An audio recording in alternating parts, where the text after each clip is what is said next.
Hello, Adams. This is Ms. Kovarik, and I'm here with Unit 2B, Lesson 17 for CKLA, and this chapter is called The Birth of a New Religion. Here is your vocabulary for this chapter. Our first word is an adjective, inauspicious, which means not suggesting future success. They think they're going to be a failure. The Bedouins is a noun, and these are Arabic people who lived in the desert. Predators is a noun, and these are animals that hunt other animals. Plummets is a verb, and it means to drop very fast. Oral is an adjective, and that is related to speaking or the voice. Bustling is a verb. It means hurrying or moving fast and with purpose. Wares is a noun, and those are goods or products that a merchant or shop would sell. Vulnerable is an adjective, and that means weak or hopeless. Scorching is an adjective, and that means very hot. Raiders are a noun, and those are robbers. Humble is an adjective, and that means to be modest, not extravagant. Reputation is a noun, and that is the opinion people hold about something or someone. And integrity is a noun, and that means honesty. Okay, so we are on chapter 11, the birth of a new religion. And our big question for this chapter is, how did Muhammad become one of the most influential religious leaders of all time? No one present at Muhammad's birth could have guessed his future. He had an inauspicious beginning.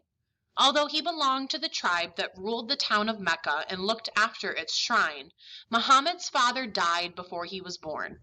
In the 6th century in Arabia, your father's death meant you were legally an orphan, and your position in society was not secure. How did an orphan, born in a remote part of Arabia, become one of the most influential religious figures of all time?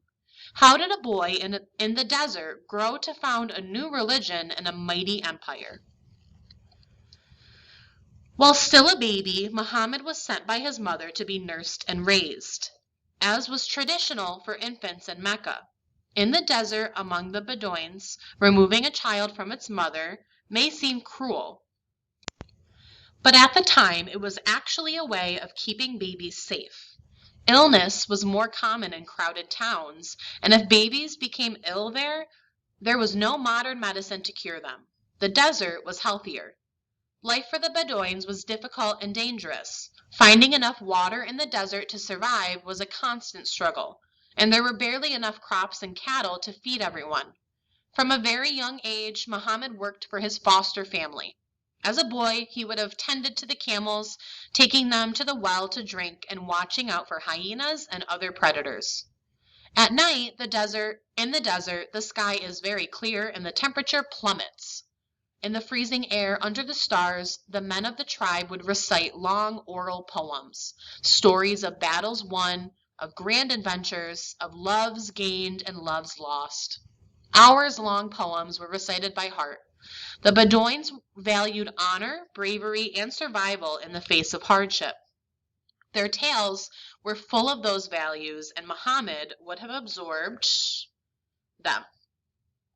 We got two pictures here, the desert with the camels, and that is a modern-day Bedouin boy. Muhammad, though believed to have been illiterate, understood clearly the importance of words and stories. For the Bedouins, life in the desert was one of poverty and danger. There are still Bedouins today, some who lead similar lives to those of their ancestors. If you wish to cross the Arabian desert, the Bedouins are your best guides. They know how to find water, handle camels, and how to survive. Back in Mecca. At 5, Muhammad was taken from his Bedouin foster family, the only family he had ever known, and returned to Mecca and his mother. Imagine how strange the city must have seemed after the empty desert. People bustling through the streets, merchants shouting about their wares, rich and poor living side by side. Just a year after Muhammad returned to Mecca, his mother died. This is an illustration of Mecca. He then lived with his elderly grandfather, the head of the tribe, until he also died just 2 years later. In his first 8 years of life, Muhammad had lost both parents, had been taken away from his foster family, and had then lived with his grandfather only for him too to die. This was a time when death and disease were common, but even so, Muhammad had a tragic childhood. These losses may have made Muhammad particularly sensitive to the least powerful in society. He later preached that it was very important to help the most vulnerable, including orphans.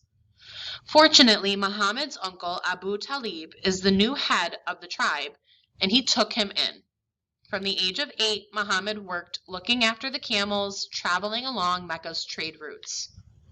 These trade routes were very dangerous. It was while traveling along them that Muhammad's father had died. The desert was scorching in the day and freezing at night. Most people walked for hundreds of miles, as camels were needed to carry the goods. During the day, they had to watch for raiders who would attack caravans and leave the people to die. At night, people took turns keeping watch for wolves, hyenas, or thieves attempting to steal the camels. Muhammad rose from being a humble camel boy to a merchant and his uncle's closest advisor. He earned a reputation for integrity.